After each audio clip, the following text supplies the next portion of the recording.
আসসালামু আলাইকুম বন্ধুরা, আজকে আমি একটি সুন্দর ভিডিও নিয়ে চলে এসেছি। অবশ্যই গুরুত্বপূর্ণ, আপনারা সঙ্গেই থাকবেন ইনশাল্লাহ। দেখতে পাচ্ছেন এখানে আমি বাংলাদেশ ডিএপি নিয়েছি, রোবলাল নিয়েছি, সিলামিন নিয়েছি, ক্যাপসার নিয়েছি এবং থিওভিট যেটা 80W সালফার।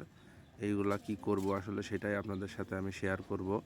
আমি সুখসাগর পেঁয়াজের বীজ বপন করেছি, এটা আপনারা সবাই জানেন যারা আমার সাথে যুক্ত আছেন। তো সেই জমিতেই আজকে আমি এইগুলা স্প্রে করব। আমার নিড়ানি দেওয়া হয়ে গেছে, আজকে প্রায় ওর বয়স হচ্ছে 22 থেকে 25 দিন।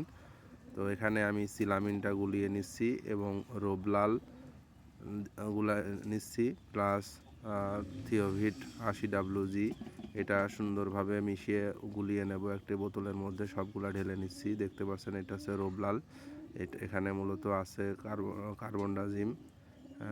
খুব ভালোভাবে এখানে বোতলে ঢেলে নিচ্ছে, এই কারণেই যাতে ঢপে দিলে অনেক সময় এগুলাতে সমস্যা হয়।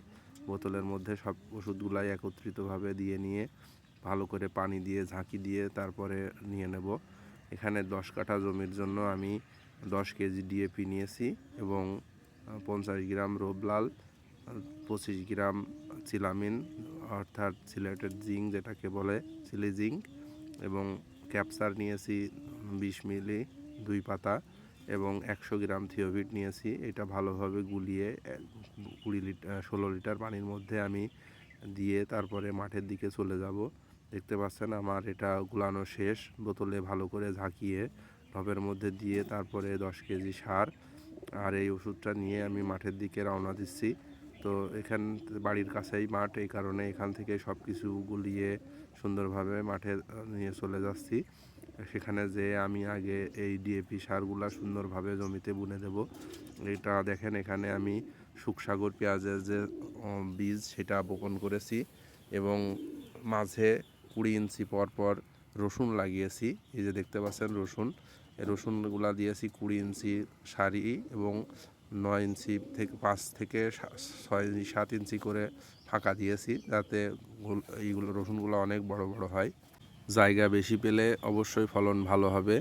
তো প্রথমে আমি এই সারগুলা সুন্দরভাবে ছিটিয়ে নিচ্ছি, কারণ এখানে আমি আজকে পানি দেব না, এই কারণে আগে সারটা বুনে নিচ্ছি। পরে যদি এই সারের উপরে পানি পড়ে, স্প্রে পড়ে, তখন দেখা যাচ্ছে সারটা গলবে ভালো।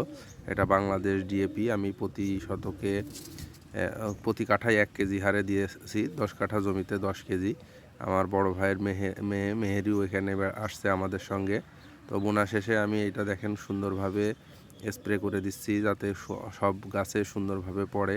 তো এইভাবে আসলে স্প্রেগুলো করতে হয়। তো পরবর্তী আপডেট পেতে অবশ্যই আমাদের চ্যানেলটির সঙ্গেই থাকবেন। নিয়মিত আমি এটার আপডেট দিতে থাকবো। ফলো এবং সাবস্ক্রাইব করে দিয়ে আমাদের সাথে থাকবেন নতুন নতুন ভিডিও পাওয়ার জন্য। চাষের কোনটার পরে কি দিচ্ছি সবই আমি আপনাদেরকে জানিয়ে দেব। যদি আপনারা আমার সঙ্গে থাকেন, ভালো লাগলে অবশ্যই শেয়ার করবেন, ফলো করবেন। তো ধন্যবাদ সবাইকে। আমার ভিডিওটি যারা দেখেছেন সবাইকে শুভকামনা জানিয়ে আজকে এই পর্যন্তই শেষ করছি।